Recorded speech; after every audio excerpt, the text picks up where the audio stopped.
your cares at home. Leave your cares at home.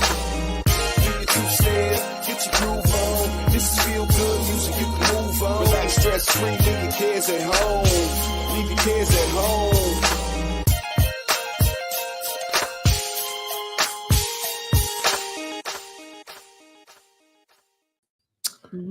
Yes, yes, y'all. Yes, yes, y'all. Keto life is the best, y'all. What's going on, everybody? It's your man, Russ Mitchell, the homesick Buckeye, and I'm here with my ride or die nurse. My ride or die. Hey, guys. Yes, yes, yes. Another Tuesday. We are here on the cam with the fam. Man, how you doing, Nurse Kim? I'm good. How are you? Listen, I'm great, man. I'm still in the afterglow of Keto Palooza. I'm still on cloud nine, man. Listen, if you've never been to a keto event or whatever, you should definitely come hang out with us. It charges your batteries up. Listen, you can speak for yourself, but for me, it charges the batteries up, and you just get to get all that good energy around all the cool people. And it's just a great vibe, man. And at least for me, I'm good for, I'm still on that high for at least a week afterwards. Oh, So just thinking it's crazy to think about. Just a few days ago, we were sitting next to each other, smacking lips and clinking forks at the Brazilian steakhouse. I will have you know, for those who are fans and followers of the show, somebody had a phobia, a swinging meatophobia. That's what it was. Somebody had swinging meatophobia.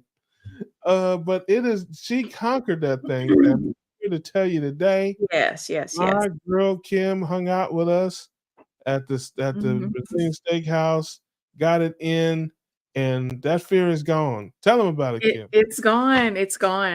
It was good. I don't know what I was so afraid of. It was delicious. It wasn't weird. It felt very, cozy and quaint with our little table, and Charlie was there and Laura was there. Well, we had a whole, you can go down the whole guest list, but we've got pictures. Have you got the picture where you can link it of our table? No, but you have, I think, full rights. I think you have co-host rights. Well, I don't have it on my laptop. Oh yeah, listen. If you notice, I didn't take a single picture. I'm not a big picture taker. People take pictures of me. I don't. I don't take pictures. I don't know what it is. Some people just take a lot of pictures. I do not. Well, I made a lot of pictures, but I don't take a lot of pictures. And we had a lot of fun, and got to meet some new people. And yes, my man Charlie's in the building. Hey, Charlie. Happy with you. Our buddy Bruce is here. It was so funny. It was so funny meeting Charlie. It was like, I just felt like I already knew him, because we're on stream together a lot. Absolutely, man. It was great to hang out with him. Great to hang out with everybody. Of course, our girl Laura was there. There were so many people there. Dr. Barry and Nisha, of course, were there. We got to spend a little time with them, listen to them, talk with them. And so many other people. Brenda Foley. My girl Tucci was there, Cindy DeManch and Deb and Amy and all the folks there. My folks Chuck and Dee were in the building there. The Rhodes. I know I'm forgetting people, but just forgive me. I got a great memory. It's the recall that gives me trouble.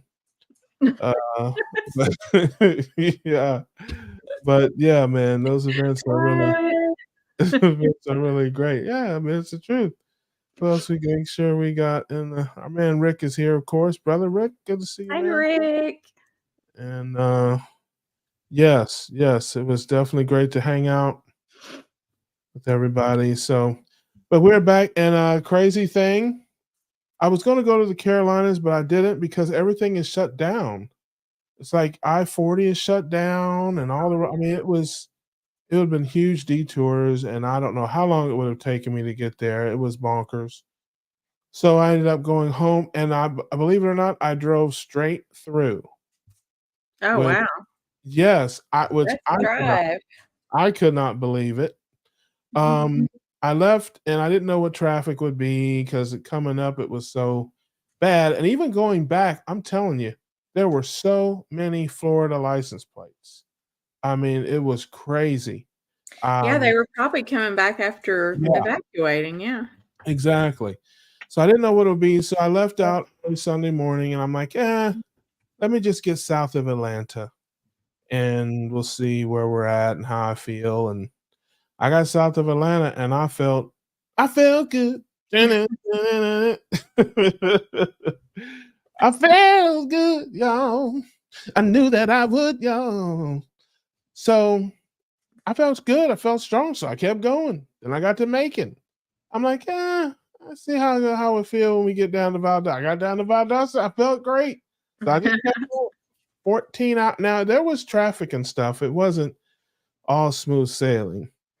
But I wasn't tired. I guess it was all that Brazilian steakhouse. Yes. I I felt full the next Charlie and I were talking. We felt full like the next day at noon. yeah, But, yeah, I wanted to make sure that I, got the full experience. So I had it all and they kept coming around and everybody had flipped. I don't know if anybody knows, but when you go to this Brazilian steakhouse, you have like a they're all little like that. coaster that you flip over from green to red when you're done eating. And so almost everybody at our table had flipped their coasters over. And I'm just sitting there like, nope. Yeah, Me and Charlie were holding out, yeah, yeah, He yeah. ended up being the last holdout at our table, I think. I've been to several different ones with several different carnivore groups and carnivore people, and I'm generally the first one to say goodnight. So I'm people you would think, oh, he's gonna eat them under the table. No, not so much. I really don't. I'm more of a grazer. Yeah. I mean, you give me some time, yeah, like, Oh, I they don't want to give you no time now. yeah, They want I would you do some out damage. of there. I could tell they were. So when we first got there, they were coming from. I mean, it was on the left, it was on the right. I was like, what are we doing here, folks? It was a whole new experience for me. So I was Yeah, just kind of yeah. confused. And then, I mean, I'm Figure it thinking, am out. I supposed to be eating in between this? Because this is a lot to take in, and you got a responsibility. It's not just yes, I want that. It's get my little Yeah, tweezers get and get it, home. Yeah, and yeah, tell yeah, you you what gotta help kind. out. Yeah, so it's like every 10 seconds they're there, and then it slows down and it slows down, and you can tell when they want you to leave Yeah. because it really starts slowing down, and you're like, dang. Crickets, where's everybody at? Yeah, I want some more garlic steak. So yeah. yeah, yeah, no, I'm with you on that. I think we got some questions. Somebody said, "Did either of you stay to the KPI? I heard the sharing a personal test was awesome, but had to miss to get home early." I did leave early. The first year, last year, I did stay, and yes, it was very moving. It always is whenever you go to these conferences and you hear people tell their stories Mhm. of how, this keto life has helped them and transformed them and how much better they feel. They're off their medications, it's everything. It is very touching. It is very moving. It's very emotional. Not a dry eye in the place. And that's precisely why I did not sit through it this time. No. Yeah, I So, didn't stay either. okay. I am a like, okay, the final day I just get up and I'm ready to go. Like I have good intentions when I get there of, oh, I might go on the walk at 7 a.m., even though I'm not a early morning person. No, it doesn't happen. Well, last year I stayed because I was going to the Carolinas afterwards to see my family. Speaking of which, my nephew Levi is here. What's going on, buddy? I see you there. Yes, he did say he was going to be there, and now it's probably time for worship in bed. I'm going to gamble on that. But I love you, buddy. I hope you're staying out of trouble. Um, but uh, last year I went over to the Carolinas to visit my nephew and his dad and his mom, and so I stayed over Sunday because I wasn't leaving till Tuesday to head that way, and so I went over Sunday, and it was very nice. I had the lunch and hung out, and it was cool. And then yeah, they did the pass the mic thing where they pass the mic around to everybody that wants to talk. And yeah, it was very moving, very touching, and it No, I'm always sure. is. Same way at Keto Orlando was the same way when they passed the mic around, because again, that's part of the, to me, that's part of the joy, or why there's so much love and joy in the places, because 90% of the people that are there have been through something. Yeah. They've gone through something painful, sickness, death, injury, whatever the case may be. And they have found this way of living. It has turned their life around, and they are happy and they are joyful, and they got love in their heart, man. And they just want to hug everybody, and they just want to talk about it and laugh and smile. When you get 300 or 400 people in a room that all have that energy, that, man, it's very powerful. It's very Oh, powerful. yeah. So everybody's just smiling, everybody's happy, and there's no strangers in there. You walk up and talk to people, and they, it's like your old friends. And then you've been to different events, you see a lot of the same faces, and it's just all love, man. It's all love.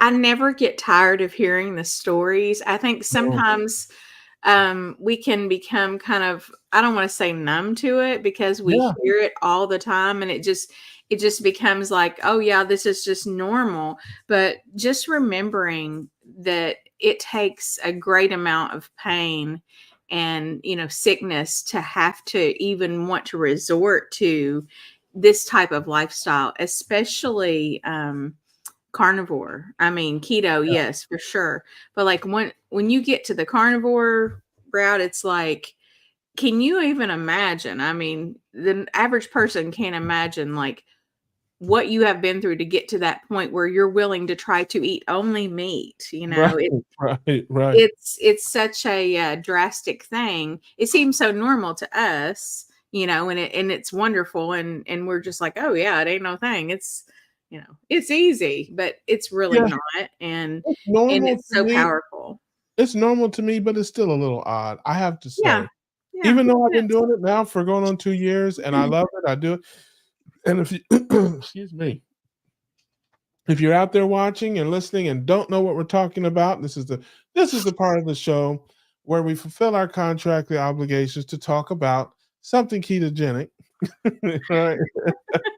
If you are not familiar with ketogenic living and what it is a change of diet where you prioritize your fats and your proteins and minimize your carbohydrates. High fat, high protein, low carbohydrate diet. It will change your life. We have been lied to about nutrition and what we need to be optimally healthy. You do not need grains. You do not need fruits and vegetables to be optimally healthy. What you need is fat and protein. That is what you need to be optimally healthy. And so if you're out there, if you're on medications or know anybody that's on medications, know anybody that's diabetic or, has any type of health problems whatsoever, it's not just about weight loss. It's about total health and wellness. So if you know anybody that's got any type of things, skin conditions, anxiety, depression, bipolar, on any type of medications for any of that kind of stuff, give ketogenic living a try. Change your diet, change your life.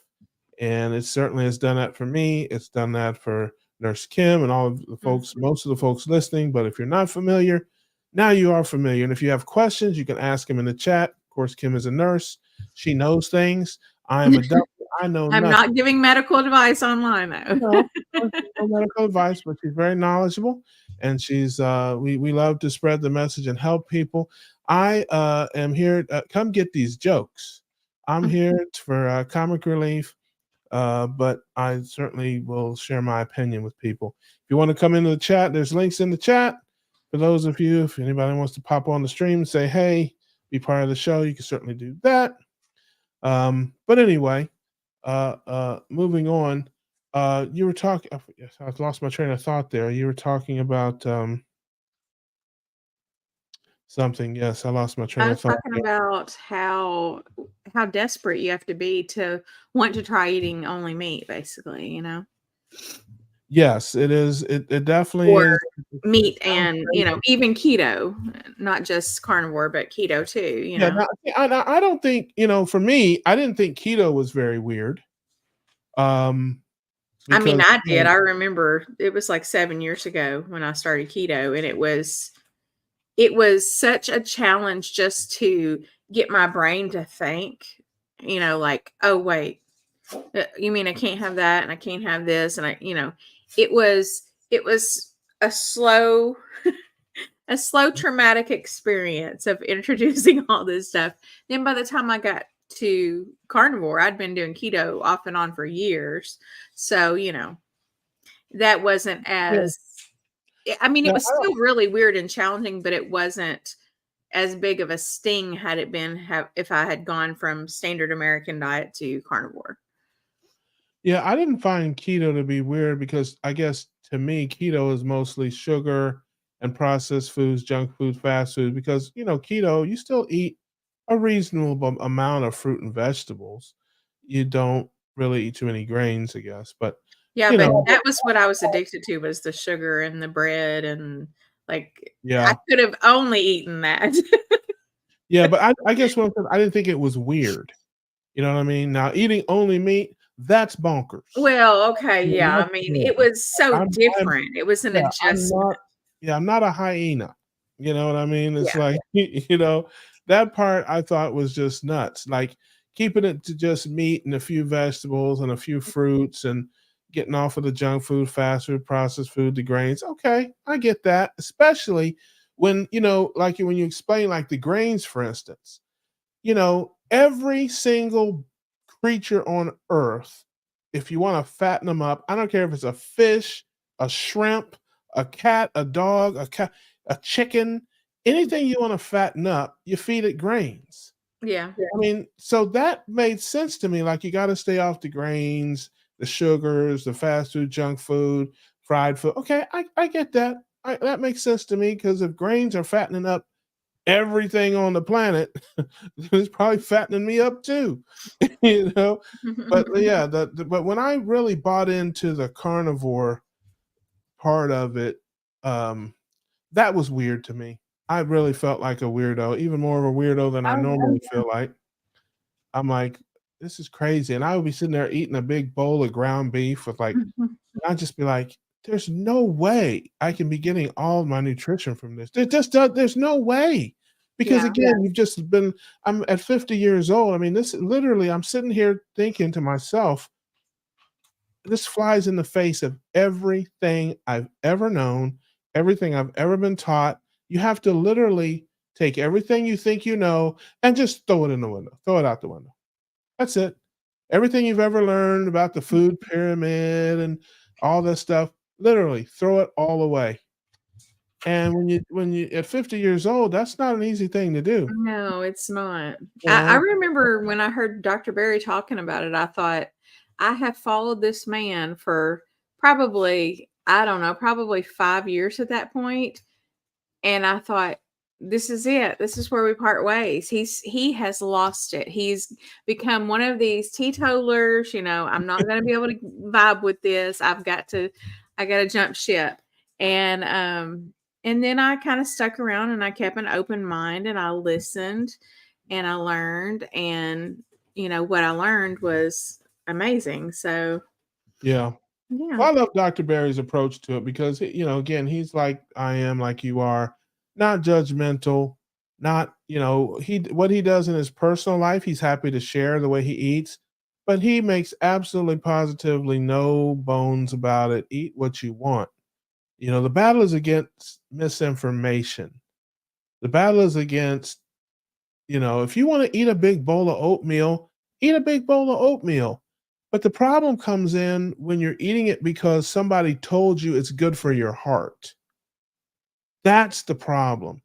I eat plenty of things that I, shouldn't eat. Okay. A lot of us do from time to time. But the difference is if I have some potato chips or something, I'm not doing it because I think it's good for me. I'm not doing it because I think I'm helping myself in some kind of way. Oh man, let me get these potato chips. They're good for my heart. No, I'm just eating them because I like them. But There are millions What? there are millions Wait. I thought potato chips were good for your heart. Yeah, if you're trying to I mean, you're even trying the good kind from Whole Foods, they're not good for your heart. to yeah. Dang it. Well, I mean, listen, I have the same, problem, like I said, in that way of for years, decades actually, I ate things that I didn't want to eat and didn't like eating because I thought they were good for me. Like fruit. I don't like any fruit. The only fruit that I would pay my hard-earned money for is a tomato and maybe an olive. That's it. I have Really? no desire for any other fruit. I don't like any other fruit. When I was a kid, even as when I was an adult, I come from a line of incredible cooks. Okay, man, let me tell you what, my aunts and my mom and my grandma, boy, they could rattle them pans. Okay, so I'm telling you, I listen. Whew, yes. So I ate good and I had a lot of good cooks and they used to make these cobblers and pies and things and I would scrape all the fruit off of it and just eat like the sugary bready, crust and all that. And my grandmother would get annoyed with me about it. She's like, who left all the fruit in here and took all the crust? Ah, that's Because I funny. didn't like it. I didn't like it. So there'd be like she make a big peach cobbler and there'd be a big pile of peaches in the middle and a big chunk of and because I didn't want to eat it. And I could go on and on about the fruits. Man, when we were kids, my dad used to our church used to sell big boxes of fruit for fundraisers, like oranges and grapefruits and citrus fruits. We would sell them, and they were really good. And we always raised a lot of money. People would love to buy these cases of oranges and grapefruits and stuff from Florida, and I didn't like them at all. And we always had a few because we bought a few from to fundraise for the church, and we had these crates of oranges, and I would eat 1 or 2, but I just didn't like it. My dad loved grapefruits, and he'd slice them and have them for breakfast, and it's, just wasn't into it, man. Bananas, my mom used to love mangoes. She would go when mangoes were in season, oh, she would buy a bunch of mangoes and peel them and eat them, and man, ugh, not interested. Pass me the potatoes. You know? But, so yeah, but I used to eat when I got tried to get serious about my health and all that, oh my gosh, I used to pound big bowls of fruit. I used to get fruit bowls from Publix and that, grapes and pineapple and melons and strawberries and Okay, now you're triggering me. hey, listen, it's funny. Whenever we talk about pizza or things like that, Rick gets the gas face, he hits you with starts shaking his head. You talk about any of that stuff. Where is Rick? Why don't Rick, come on Yeah, I in. don't know. But he he cracks me up with that when I talk about any of that kind of stuff, this old stuff that I used to eat regularly. He gets the gas face. And that's how I feel about fruit. Like if people talk about fruit and stuff, I'm like, ugh, ugh. So I can relate with him on that. But even like in granola, I used to eat granola for breakfast like every day with almond milk. That was my breakfast. I mean, and it had to have been 50 carbs, 50 to 100 carbs in that. Yes, thank you, Darth. He said this show is raising my A1C. I agree. Oh, I'm I'm sorry. just like, is this keto torture? Oh, am I really? Is it really that bad? Yeah, you're just like repeating all these Oh, words of all of these oh, foods that we're just like, sorry. I don't want to trigger people. Yeah, that was my old life. I guess it was all of our old lives. Maybe that's what's triggered. All right, we'll switch gears here. I learned that Hamilton is coming back to New Orleans in April.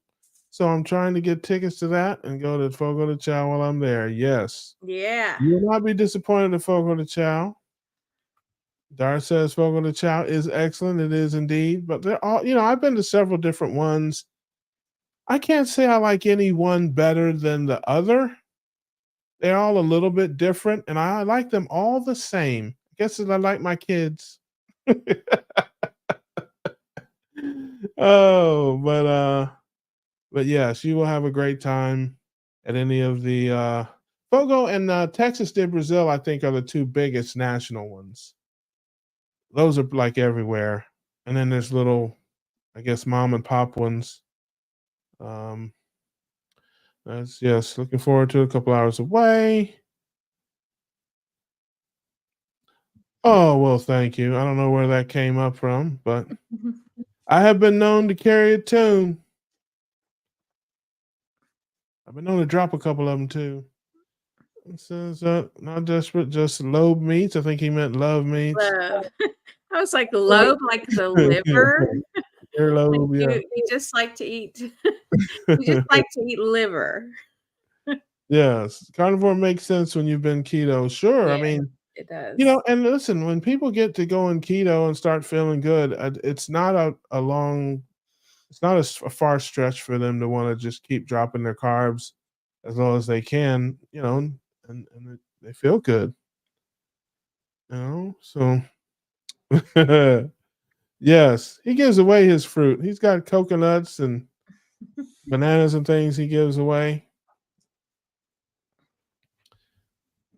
It says you don't get big unless you're around good cooks. Yes, you're exactly right. You're right about that. She bragged about the weight she put on me. Yeah. Well, she can channel those wonderful culinary vibes into delicious carnivore or ketovore or keto dishes. Yes, Yeah. get Maria Emmerich's cookbook. One of Yeah. them, one of the many. I bought one Yeah. at Keto Palooza. It's Yeah. Shout out to very Maria. exciting. She is a sweetie. Also, shout out to Chris Cooks Nashville. He was Chris out. Cooking Nashville. Is it Cooking Nashville? Yes.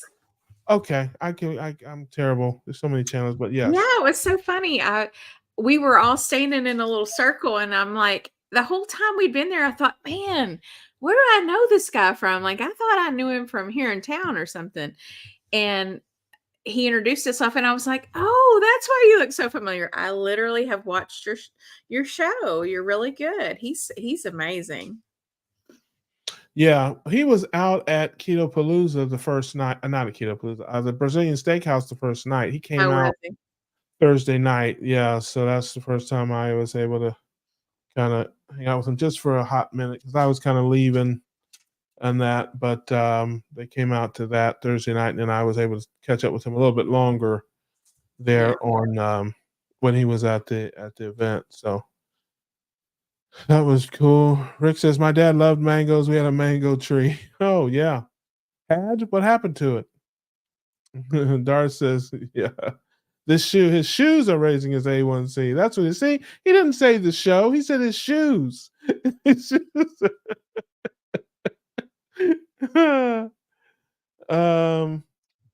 Avenida de Brazil. Yes. That's a smaller. I'm guessing a smaller Brazilian steakhouse. Yeah, we have. I think we just have a Texas de Brazil and a Fogo here in Jacksonville. Orlando has a bunch of them.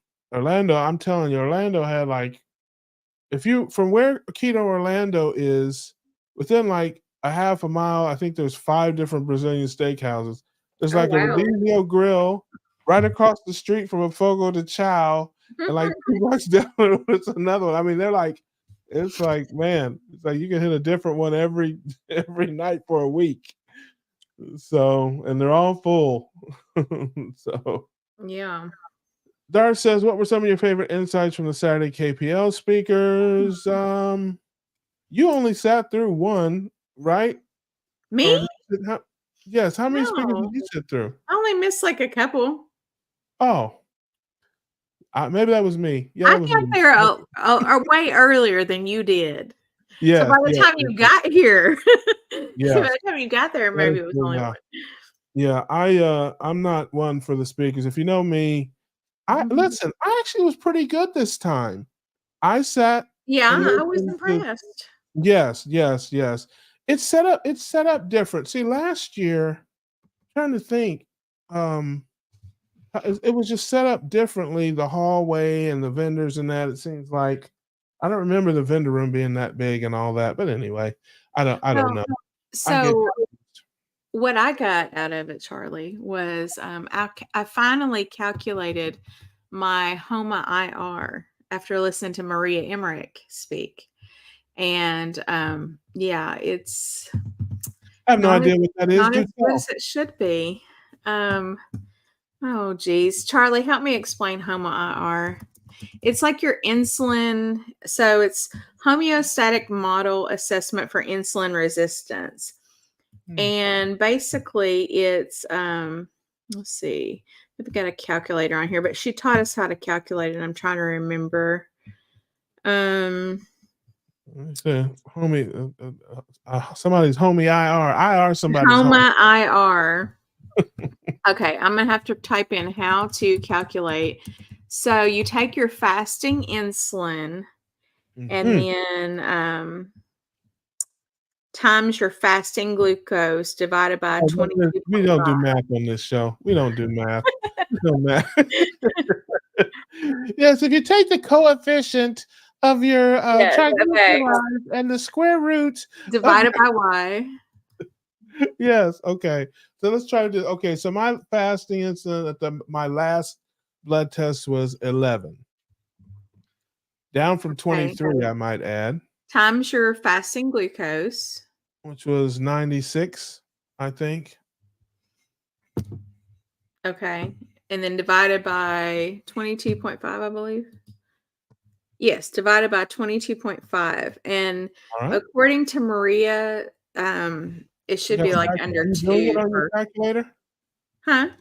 Are you doing it on your calculator? No, am I supposed to be calculating yours? You're not my homie? Okay, what is it, homie IR? Yeah, IR, your homie. So you said 11 times 96.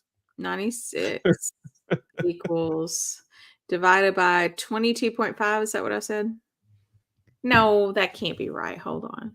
Listen, I did your homie. Fasting insulin 11 times fasting glucose 96 divided by 22.5. I must have hit a wrong button. Okay, that's not right. You are a homie. IR not. Homie don't play that IR. You know what's funny? That was one of this is why there's no math on the show. I know. Listen, I have to get it. I didn't write it down. I just did it on the spot. But there are girls at my work that usually do the puzzles, online. And that was one of the questions was about homie don't play that. They were like, who's homie the clown? Yeah. I said, homie IR don't play that. D. Maver says keto was hard for me. Too much calculating. I kept going off plan. Like HOMA IR. Right. Yeah. I can't do math. Been carnivore 1.5 years. So much easier. Love it. Now, keto wasn't hard for me. It wasn't any harder than anything else, I guess. It wasn't. I don't find carnivore to be easier than keto. It's simpler, I guess, in the stat that you eat. There's less choices to eat. But, certain things that I grew up eating like to eat that sometimes call my name. For me, like I said, when I started, and even the same, I did keto the same way I do what I do now. I just have a few things that I eat and I just rotate them. So I don't have a big, even when I was doing keto, I didn't have a big wide variety of things I was eating. My main go-tos were taco salad, and I would take ground beef with lettuce and tomato, sour cream, some salsa, and I ate that a lot. And then I would take lettuce and tomato, and I would make 8 or 10 boiled eggs, and I would throw them in a bowl with some cold cuts and some bacon bits and oil and vinegar and eat that.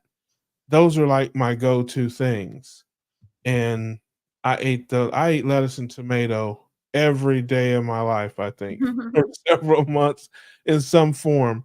I I just My basically, like I said, cut out the sugar and the bread and the grains, but everything else was pretty much, a my go. go-to easy meal that I loved was the egg roll in a bowl. I Egg love roll in a bowl. How yes. familiar? Well, it's basically the innards of an egg roll in a bowl. Now, So, I you know this know might sound crazy to you, but, it's been a very long time since I had an egg roll. It's got cabbage and stuff in it. yeah, so basically I would make up, like, some breakfast sausage, and then I would pour in, a couple of those coleslaw bags, that you can get just Oh, in the gotcha. grocery, and then I think I put some onions in it and some soy sauce and, um, just a little bit of ginger and just different things, and it was really good. Yeah, so it's like an egg roll with that it's like a burrito bowl, but it was an egg roll bowl. I guess. Exactly like that. See? I'm not as dumb as I look. I'm not as dumb as I look. I'm telling you. Oh. Man, I Uh, wish I Charlie, do you know the recipe? Do you know the formula for the Homa IR? Because well, this is not somebody put it in there. I'm going down to the Cornell came out with her carnivore cookbook. Homa iris calculates for insulin resistant mine is pretty good. Have it measured in about a year. Apex says Russ, stop making up words. Hey, listen, if you know what it means, it's a word. That's how it works. Doesn't matter if it's in the so dictionary. If I say it Bruce and you understand it, says Bruce says that your Homa IR is 2.6, and, like, a really ideal one, I think, is below 2. Mine was 2.2, but that was the last time I got my labs done, which hasn't been it's probably been about 3 to 6 months since I've had my labs done. well, I guess the question is what's bad and what's good? Like what's the range or whatever you're That's what looking I'm for? saying, it's supposed to be below 2 to be really I'm good. sorry. I missed that. I was reading the comments. Yeah, well, listen. Everything is high. Everything is a little high on me except for my self-esteem. My self-esteem is low. So now my blood pressure's a little high, my Oh my A1C god. is a little high, my weight's a little high, everything except for my IQ and my self-esteem. That balances everything out. Oh, lordy. I'm sitting here looking at Maria Emmerich's website, and guys, if you haven't checked this out, you need to. It's amazing. Like, the food that's on this website should be illegal. Shout I'm out to just my saying. listen, those are my Chris Oh is my like my two favorite cooks are Ketogenic Woman and Maria Emmerich. Those are my mhm. girls, and we're like on my and I have seen Chris. I do, and Indigo Neely is okay. I mean, there's some other folks out there that I've seen them cooking, but those are like my two rock stars. Mhm. And Ketogenic Woman owes me $200. Shout out to Anita if she's out there watching Yeah. somewhere Have you seen because her lately? She is looking amazing. I'm sure She's she's recently tweaked some things, yeah, and I saw her with, Kelly Hogan yeah, on Kelly Hogan's show. She's yeah. really, really, looking amazing. She needs to tweak me my $200. Hit the Mhm. Cash App, Anita, if you're watching. Hit the Cash App, sis. I bought a stand mixer at 1 o'clock in the morning off of Amazon, watching her cook. Okay, and it sat in the box for 4 months until I gave it away to my niece. All right, and it's all because of her. All right, she was cooking so good that I thought I could do it, and bought a stand mixer at 1 o'clock in the morning on Amazon. And I need my money back, Anita. Next time, don't cook so good. You're selling fake, you're selling false dreams to people out here, Anita. That's what you're Right. doing. And Courtney Luna, oh, wow, her stuff is really good. I want to buy her cookbook that just came out. Yes, I don't know the answer to that, Bruce. Give it a whirl and see what happens. Carnivore is pinky and brain simple. What do you have to eat today? Meat. Yes. Yes. You're right about that. And I've got a brisket in the fridge that I'm going to put in the pressure cooker as soon as we have fulfilled our contractual obligations tonight. Yes, that Feel is the like plan. a kid when we were waiting for the pastor to let everybody out. So we could Yep. go eat. Oh, that's Yeah, fun. I tell you what, when I was leaving Saturday, me and Laura and her husband and Sandra went out somewhere else, but they were walking, of course, to the Brazilian steakhouse, and man, they had a nice little group. They had a nice little group because I had to wait to get out of the parking garage. I was trying to get out of the parking garage. I had to wait for them all to pass by. They were all waving at me. They looked Yeah, over. They were like, they had a reservation for 100. yeah, I wonder if yeah. they got 100 people. I I bet don't they know. did. Yeah, but it was. I'm sure it was a lip smacking good time. And Dar says, yeah, lots of options. Abnormal tendencies. Ketosis is not safe for your body. It's a diet made for very obese people to the health so high. Ketosis is the lesser evil. Well, my friend, you are absolutely wrong about that. I would encourage you to visit Dr. Ken Berry, Dr. Ben Bickman, as well as many. Ketosis is your body's natural state. Ketosis is what babies are born into. So if babies can handle it, I'm pretty sure we can. Your body is actually not meant to burn glucose as a primary fuel. Your body's built to burn fat as a primary fuel, which is why when you eat things that you should not, your body converts it to sugar and fat so that it can be burned. Ketosis is also ketones are made when your body burns fat. And ketones, if you look them up, are excellent for your brain, excellent for your heart. Your heart and your brain can run on ketones exclusively. They don't need glucose. The Yeah, only thing in your body that you what? I think it's definitely a safe diet. I mean, there's people who have done it Yeah. for, 20 years. Yeah. And all Yeah. of their blood markers are normal. So yeah, I'd look into that a little more. Sure, sure. No, listen, I mean, you know, we're there's no such thing as an essential carbohydrate. There's no doubt about that. So there are only three nutritional macros: fat, protein, and carbohydrate. There's no such thing as essential carbohydrate.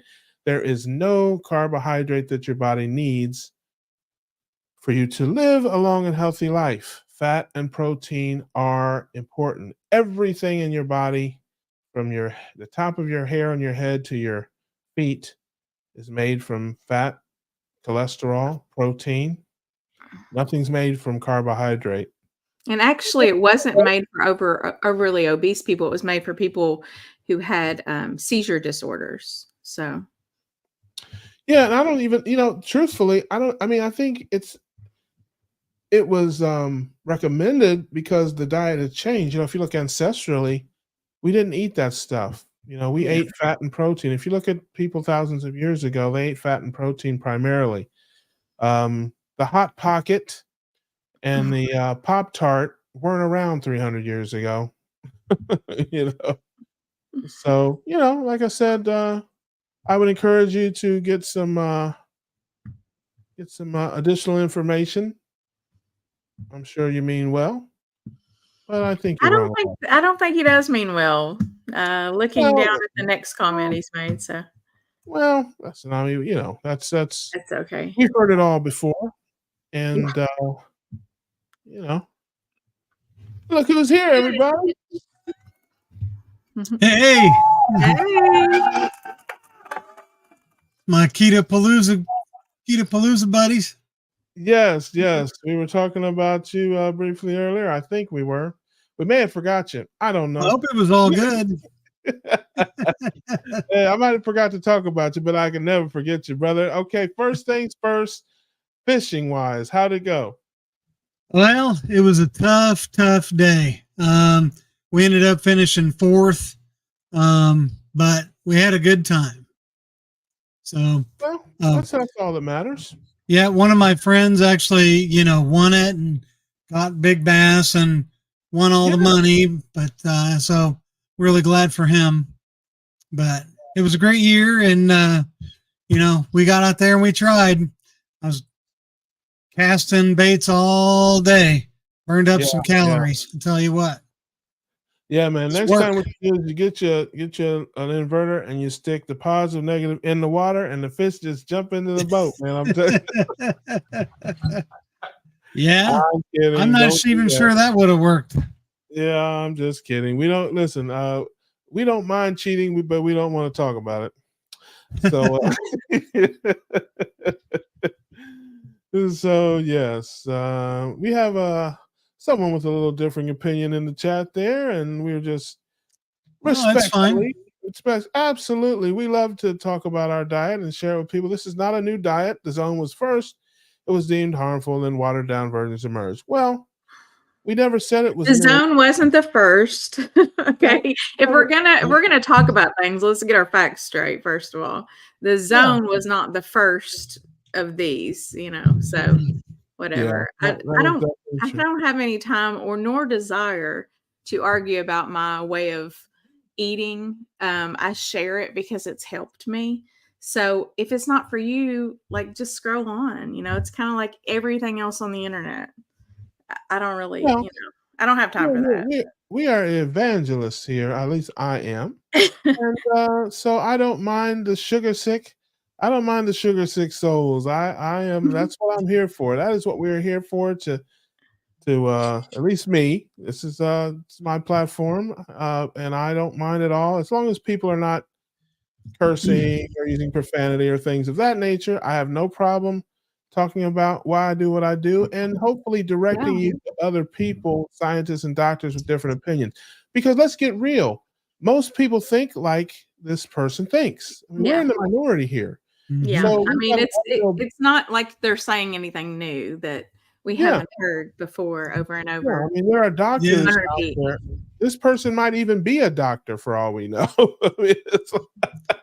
I mean, so there are doctors who are telling this to people. So, again, we're out here.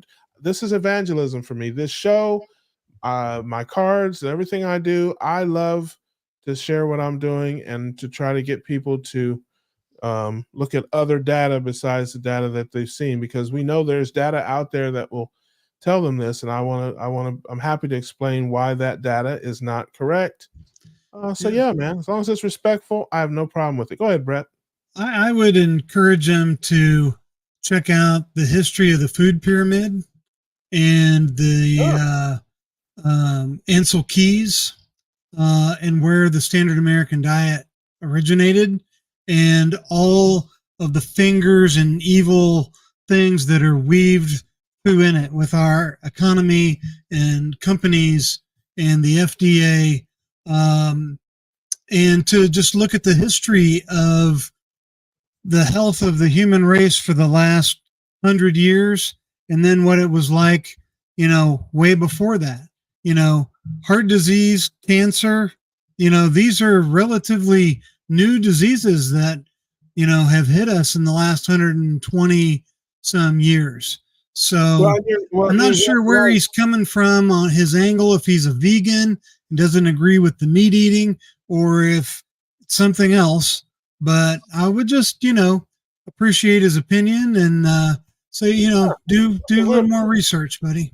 Listen, I come from the Dr. Barry school of this thing, and we approached them. Listen, I'm not gonna, not gonna call names, and if you want to call names, we'll bounce you out of here. But if you really have legitimate concerns about the diet, that's nothing new, because when you tell people you're doing this, their doctors are going to tell them in many cases it's dangerous for them. So we understand that, and we're here to share our doctors who have a different opinion. You have doctors that tell you one thing. We have doctors that are telling us something different. But in terms of I'm glad the point you brought up there, Brett. In 1900, you can look this up. In 1900, if you go to the CDC website, the leading cause of death in America was tuberculosis, pneumonia, and diphtheria. 1, 2, and 3. Now you fast forward to 1940, just 40 years later, The leading cause of death in this country was heart disease and cancer. Now, if you go back to 1900, pneumonia killed more people than heart disease and cancer put together. Now, you fast forward to that 40 years later, what changed? Well, Crisco came on the market in 1911. Yep. And from the late 1800s until then, people were promoted. It was promoted that vegetable oils were good for you. They still do. Yes, when people were using them in the late 1800s and early 1900s for their machinery, that's where vegetable oils were made, or industrial vegetables were made for. If they were made, they weren't made for human consumption. But because they're so cheap to make, you can ship them all over the world. They never go bad, and you can make billions of dollars from them.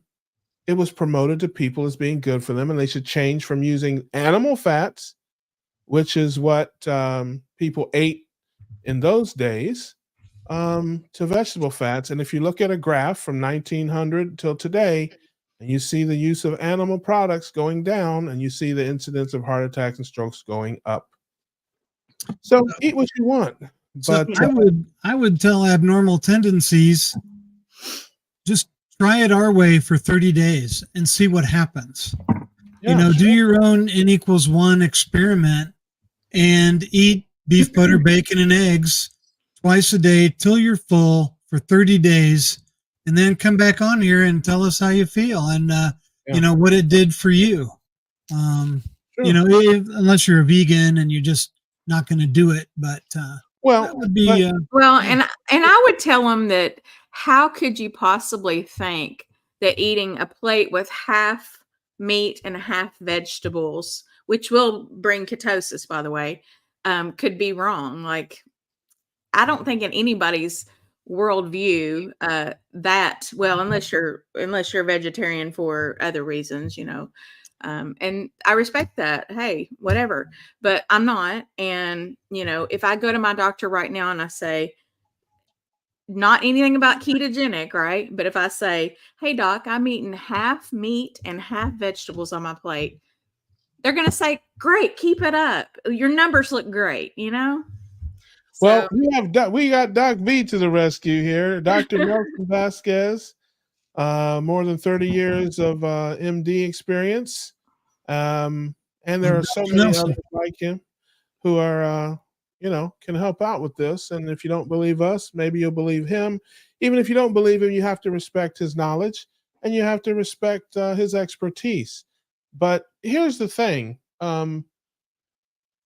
Because we do this and we hear this, we know this, there is no real science to back up the claims. There's junk science. If this person is what they say they are and have years of education in the field, then you know that epidemiological studies are junk science. And epidemiological studies are the only studies that back your claims. Mm-hmm. Real interventionist studies, double-blind, controlled studies, there are none that back up what you're saying, only epidemiological studies. And as we know, for those who don't know what an epidemiological study is, it's a study where you just observe or take a survey and come to a conclusion. So for instance, if you're at the beach and you see people walking down the beach and they have sunburn and they're walking barefoot on the sand, you say, look at all these people with sunburn. There must be something in the sand that is causing them sunburn, because all these people with sunburn are walking barefoot on the sand. Let's study the sand. Now, we both know that that's crazy, and we know that the sun causes sunburn, but the fact that everybody with sunburn is walking barefoot on the sand, it's just coincidence. It's not causation. So when you're dealing with epidemiological studies, they're worthless, they're garbage, they're trash. And you'll hear this, when Dr. Berry was debating Dr. Khan about this a couple of weeks ago. Shout out to my girl Lauren Knight Hughes, who had that debate on her channel. It was wonderful. Dr. Khan kept talking about there are so many studies. There's hundreds of studies. Right. And Bart Kay said it best. One turd is worthless. 1,000 turds don't make them valuable because there's 1,000 of them. They're just as worthless. So again, God bless you, brother. Eat what you want to do. Eat what you want. I'm not here to fight about food. I'm No. here to try to give good information to people because big pharma, big agriculture, they have their agenda to make money, and our health is not a first concern to them. But eat what you like, eat what you want. Doc V, good to see you, brother. Glad you're here. I was sitting next to Laura when she was live streaming, and you were on there. Kim, the day after the Brazilian steakhouse, I ate 4 pounds of brisket at Guy Farrell's Smokehouse. Somehow, wow. Yeah. Oh man, I I wish know. I would have got some of that. Yeah. But after he out ate all of us at the Brazilian steakhouse, he was the last one to turn his card over to Red. Yeah. I was just talking about that. Yeah. I was the He first. just kept I going. was next to last though, so I was proud of that. He kept going. But mostly because they were being a little stingy with that ribeye. Oh yeah, So, yeah. As a matter of fact, I think I saw Rick said earlier, were they pushing the cheap meat? Yes, they were. They came around there with the chicken about 11 times. About 111 times they came around there with the chicken. I'm not eating the chicken thighs. Get out of here with that, man. Those are $1.50 a pound at Winn Dixie. Bring on the $10 meat. Yeah. I want that ribeye and I want the picanha. I don't want they had smoked sausage. You were killing that smoked sausage, man.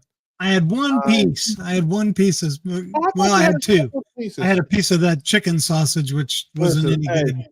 Okay, let me tell you this. I don't care how much sausage you eat. You can't eat more than about $8 worth. Okay. A guy told me that I was like, get that sausage out of here. I mean, it looks good and all. It was Props good. to the chef, but I'm not filling up on that. No, not me. Bring the ribeye guy out here. And I am eating some what I call sardine fries. So if y'all see me chomping, it's little air fried sardines, and they're delicious. Yeah, air fried sardines. I will have to do that. I just got some. It changes the texture so much. Sorry. Yeah, no. Well, I'm waiting for factual evidence that we're incorrect. But we have a person here who hasn't eaten fruit and vegetables in 40 years. So there's that. Yep.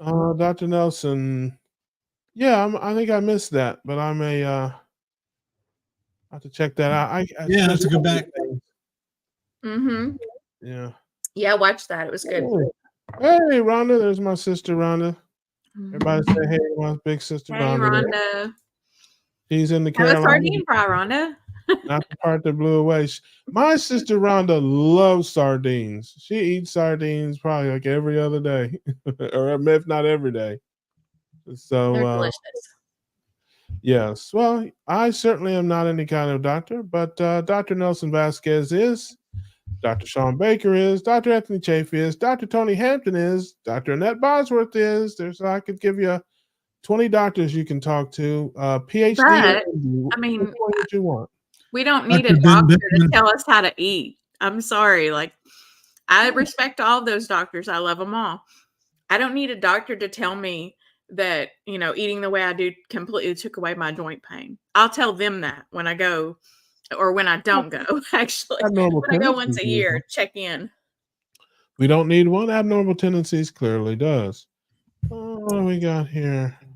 I don't eat bacon or butter. I don't eat a lot of butter. Maybe I should eat more, but I don't eat a lot of butter. I don't. I fry things mostly in bacon grease. Right now, and I've got a bunch of beef grease saved up. I haven't started using it yet, but there you go. Hey, don't you disrespect Dr. Nelson now. You will get bounced out of the room here. Not in here. During Dr. Berry's speech, I thought it was powerful how many in the room stood up when they asked if they reversed their type 2 diabetes and got off of type 2 plus hypertension meds. Yeah. Yeah, listen, I 2 plus hypertension meds, by the way. There were, like, yeah. people that were standing up and saying they were on 3 different hypertension meds. Yeah, my like I said, I my blood work, I posted my blood work 3 different times on my channel, and every time the numbers are personal bests. Everything's going the right way. AST, LLT, fatty liver, you name it. A1C 4.8, fasting insulin down to 11 from 23. So yeah, I think I'm going the right way here. Um Dr. Nelson says, yeah, send me an email or whatever. I'm not sure abnormal is open minded here. Mhm. Maybe he is. Maybe, some people are I hope just, he is. I hope he is. yeah. Yes, sir. I could give you, I don't know, I did. Yeah, go to I did. Dr. Barry's channel. He'll tell you all about it. I I mean, did. yeah. Yeah. I got off I'm off my 15 different meds. medications. Now, none of them were for diabetes or hypertension because I don't have those. But, ADHD, Yeah. depression, asthma, like I didn't have official asthma diagnosis, but I had 3 asthma inhalers. So, whatever that tells Yeah. you. I don't know. Yes. I mean, again, like I said, abnormal type 2 diabetes is 100% reversible. 100% reversible with diet. You don't need medication. I've helped many people. I've got a handmade card here. I can't reach it from here, from a lady who was on metformin for 8 years, who's off of it now. Yeah. And because type 2 diabetes is a disease of too much insulin, actually. I don't know if you're familiar with the fasting insulin test. You should definitely make yourself aware of that.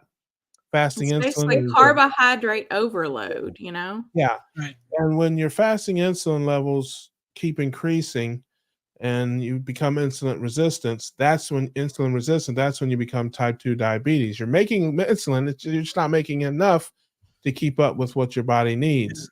And the way to avoid that and to fight that is to decrease your carbohydrate levels. And that's, it doesn't Actually, a mean lot of carnivore. people with type 2 diabetes have way too much insulin, Yeah, and I mean, the fact it doesn't work effectively. So, yes, type 1 like a lot of other diabetes things, type your 1 body diabetes gets. is a disease of not enough insulin. Type 2 is a disease of too much insulin. And it's amazing if you do the exact opposite of what caused your type 2 diabetes, your type 2 diabetes goes away. Yeah. Well, Bruce has got his fuzzy pajamas on. That's right. Staying up late, hanging out with us. Glad you were here, Bruce. Brother, always good to see you, hear from you. God bless you. Have a good night. We'll see you next Tuesday, hopefully. Bye, And Brandon. Sharonda's realized, yeah, she's responding to this. She loves sardines. Mhm. She eats sardines all the time. I just ate So, a whole plateful, and they were delicious. yeah. Diabetics have an extreme diet that's healthy for them because of their disorder. It's not healthy for normally functioning bodies. Well, I don't know again, where you get that information, but yeah, if you're really serious about information, you can my channel has, if you go to my channel, Homesick Buckeye, I don't know where you're watching this at, but whose channel you're on, but there are links to several doctors. You can go to their channels and get the information, or shoot me a message, or like Dr. Vasquez said, you can reach him if you really are serious about if you're not being disingenuous here, which yeah, I mean, it seems that way in your tone, but I don't want to judge you. yeah, I definitely would be willing to give you whatever information you would like to have. But yeah. also I don't like to entertain trolls if you're being disingenuous. No, I don't. Again, I hope he's not trolling. Don't think so, but that's fine. Again, he hasn't been. He said he didn't call me. He said you're an idiot if you think this diet is. And again, I've heard medical doctors say that, so I can't Well, blame him. Listen, I've never had an idiot, or I had a medical doctor call me an idiot. He said you're an idiot if you believe this diet is not harmful to you. So, like I said, I've had plenty of doctors say that it's harmful. My Yeah. cousin, shout out to my cousin Brian down in Fort Myers. Last Thanksgiving, we had this conversation. he had been doing ketogenic living and lowered his carbs a lot and was feeling really good and losing weight, and his blood pressure was down. I mean, he was really enjoying it, been doing it for a month or two. Went to his doctor. His doctor said, stop it immediately unless you want to die.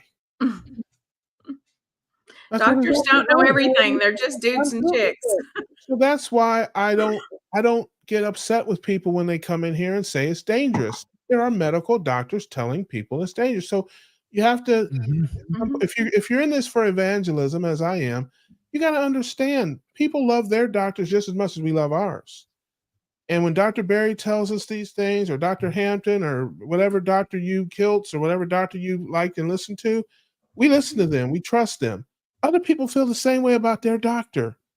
So, I don't have a problem with somebody repeating to me what their doctor told them.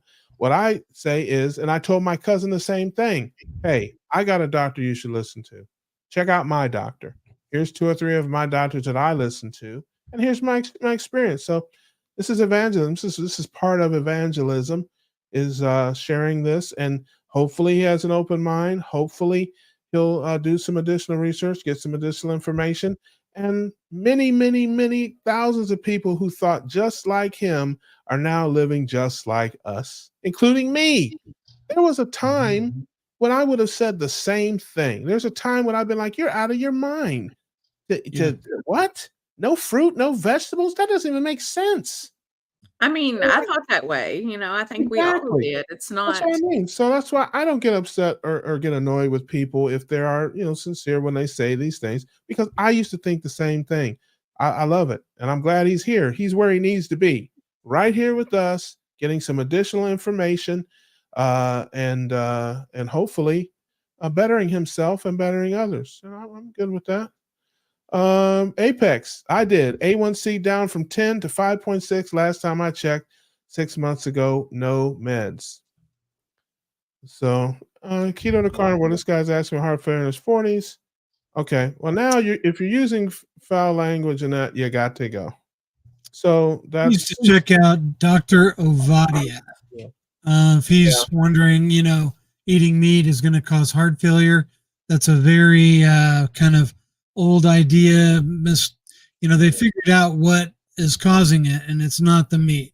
So check out Dr. Ovadia. Any more profanities, buddy? We're going to bounce you out of here. I don't care. You can speak your opinion. You can contradict us. I have no problem with that. In fact, I enjoy that. But if you're going to use foul language and be disrespectful, brother, you got to go. So if you want to stay in the room and spar with us, bring it on. We have no problem. We're happy to talk about it. It's what we do. That's why we're here, is to share. But we don't use profanity in here. We don't do that. And again, none of us understand what ketogenic living is. We're not against fruit and vegetables. Most of us aren't. Some of us choose not to eat that way. But there's no problem with fruits and vegetables. The overall big picture is keeping proteins and fats prioritized and keeping your carbohydrates low. If the human body, here's another way to think of it. We know, and I don't think you'll dispute this, that excess carbohydrates, excess glucose in the bloodstream is toxic to humans. We know this.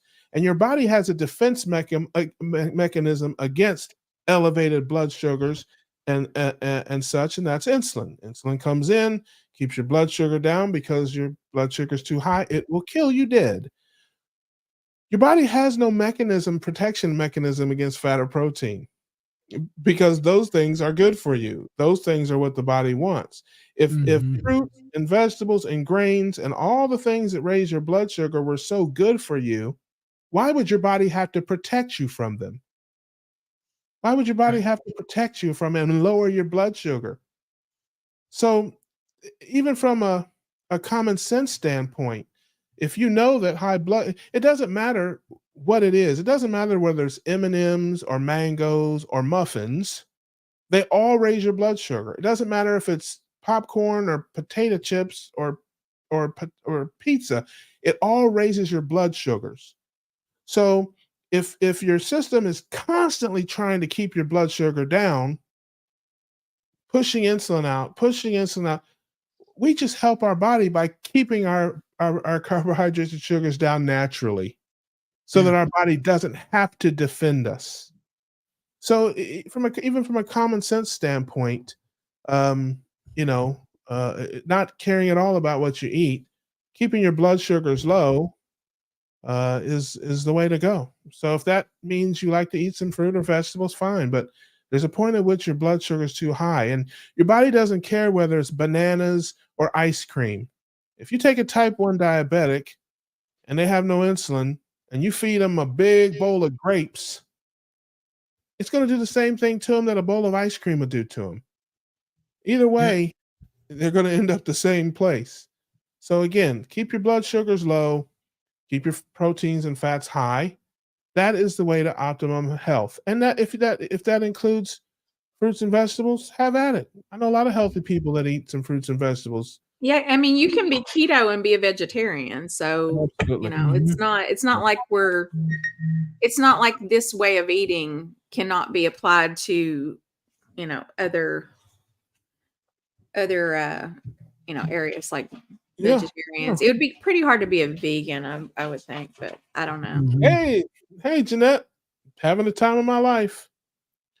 But eat what you want, abnormal. We're not here. We're not the food police. We're here to fight misinformation and give people information where they can make choices to better their health.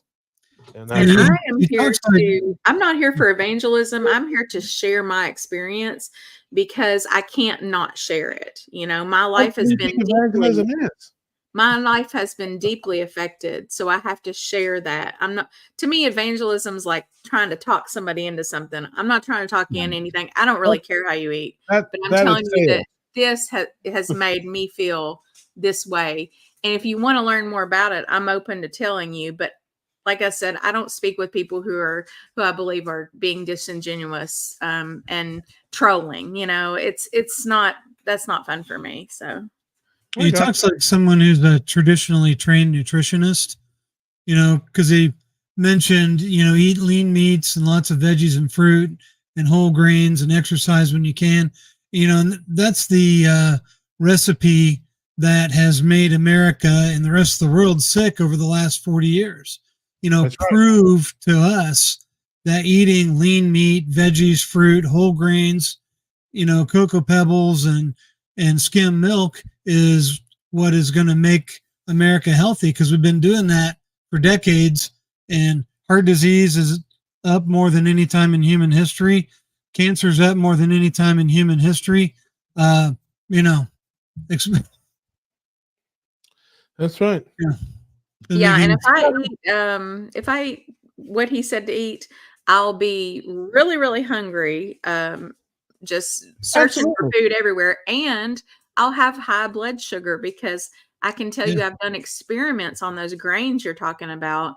I love rice. I mean, like, talk about triggered. Put a thing of fried rice in front of me, or even white rice, brown rice, whatever. I love rice. Okay. My sugars are going to go up to 180 if I eat that. And I'm not diabetic. No, that's not right. Jeanette, nothing is wrong with veggies. It's about what you need. If you people who are eating lots of vegetables because they think they're making them healthy and strong, not so much. But if you like them and they fit into your carbohydrate macros, again, you want to keep your carbs low. Now, vegetables like leafy greens, cruciferous vegetables, those are low carb vegetables, things like peas, carrots, beets, those are high carb vegetables. So, you may want to keep those things to a minimum, but it's about finding a carbohydrate level that works for you.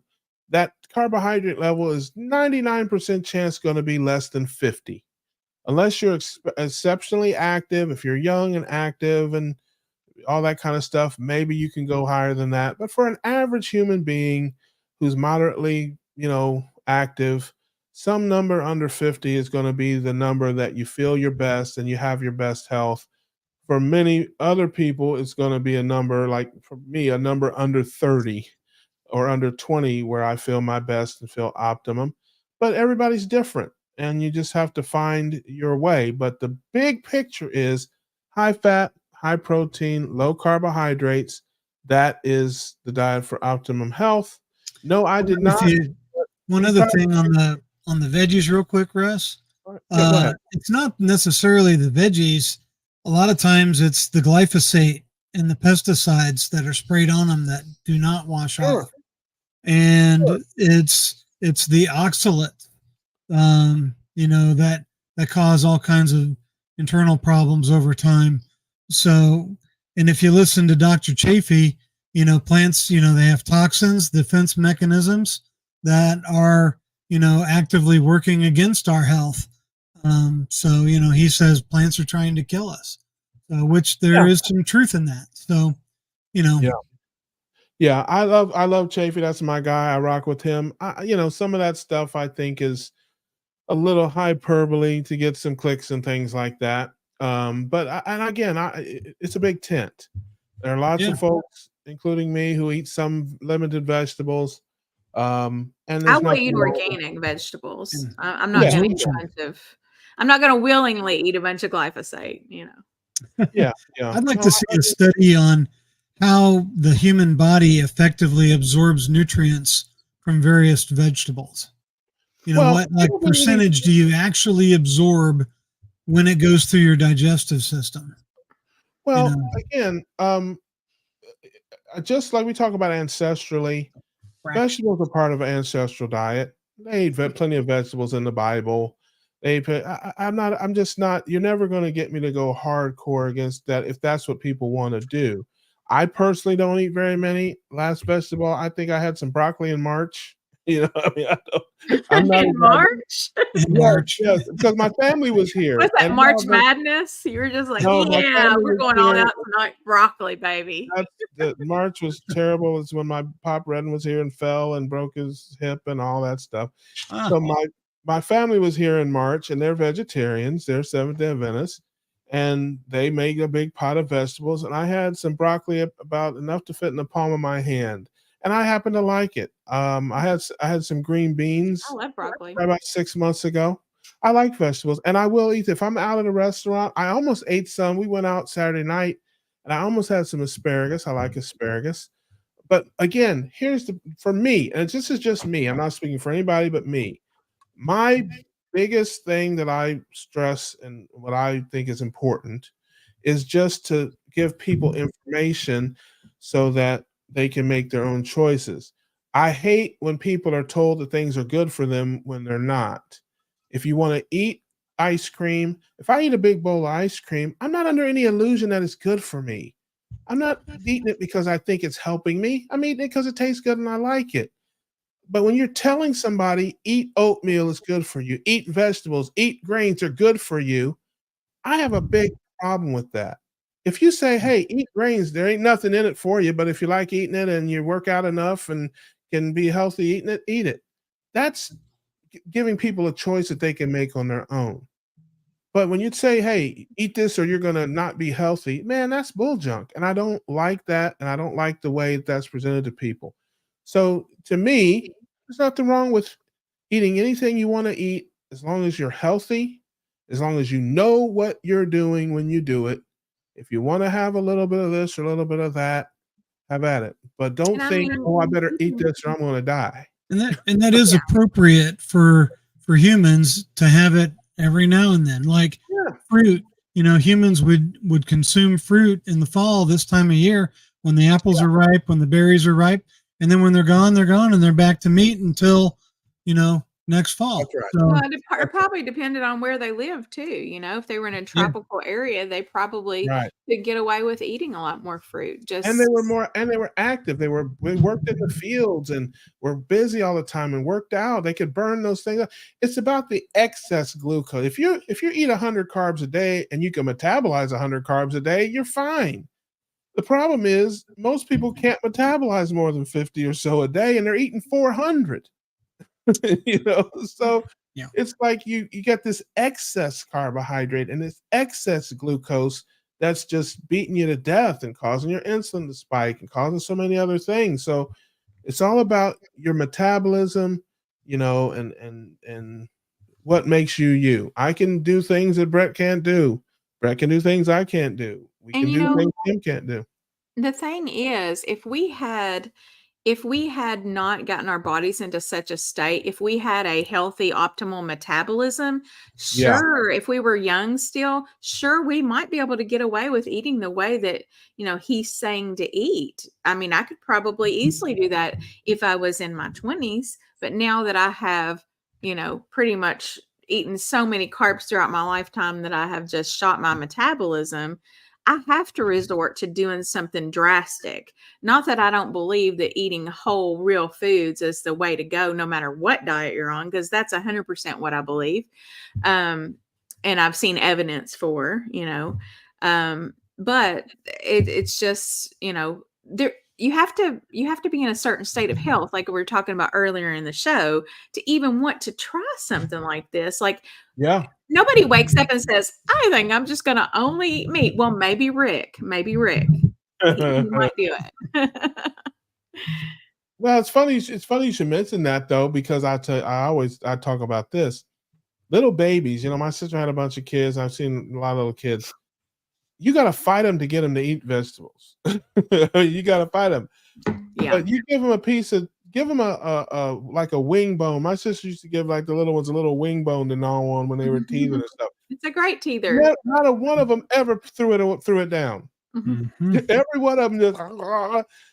But buddy, you give them a carrot or a pea or a something that they make the gas face and they spit it out. You got to put some applesauce or something in it, to get them to put it down. And I'm thinking to myself, now that I live the way I live, I'm thinking, are kids instinctively? I mean, do they instinctively know, man, this is not me. What are you feeding me? Yeah, probably so.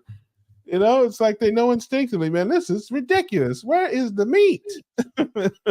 Well, and also you can just look to your four-legged friends. Like when you're cooking something, if your dogs come around, that's a pretty good sign that that's real food. Now, to be fair, my dogs love carrots.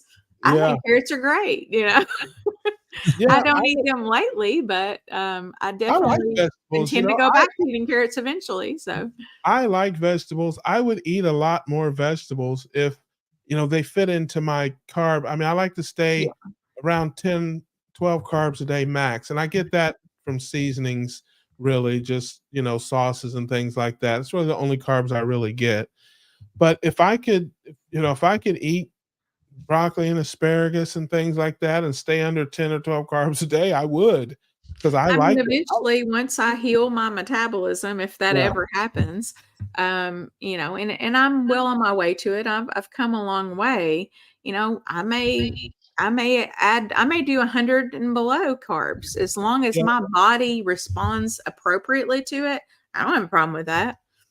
Yeah, we talked a little bit about that, and when you were talking with our buddy Jonathan there about adding some more carbs into your diet, perhaps. And he's a big fan of that, especially for females. He believes they need moderate, low levels of whole food carbohydrates for optimum health because they're just slightly different metabolically than men, hormonally and all that kind of stuff. Yes, they're human, but they're a little different. And their bodies are different, their metabolisms are different, their hormones are different. They need a little different diet. But it's still a super low carb diet. It's just, and I mean, you can ask like 10 different carnivores and keto. I'll just say ketogenic people. Yeah. You can ask 10 different ones what the right thing with the optimal, what the proper human diet is, and you're going to get 10 completely different answers because we're all coming at it from for different reasons and from different life experiences and perspectives and I disagree with you slightly. I think you get 10 different answers. I don't think they'll be that different because all of us, if we're ketogenic, are going to keep our proteins and fats high and our carbs low. It's just a matter of how low. You know what I mean? None of us are going to say, no, hey, that's not true. A lot of people do low fat. So, there are people who push the fat and then there are people who say, don't do as high fat. So you eat the fat from your body. So, there's lots of different perspectives. There's definitely differences. I don't think they're huge, but there's definitely differences. I agree with you because I'm, like I said, Dr. Berry, says, hey, anything 100 carbs and under, depending on your life, is good for you. you know, and I'm like 100 carbs. You kidding me? For 100 carbs, I'd be, you know, twice the size. I got to stay under 20. Yeah, I for can't sure. do anywhere near Yeah. that right now. But if I worked out and ran marathons and jumped over things, maybe 100 carbs would be fine for me. But that's too much. I hear you, Doc. Going to a health fair. I'm guessing that is. I think I know what that is. I love that.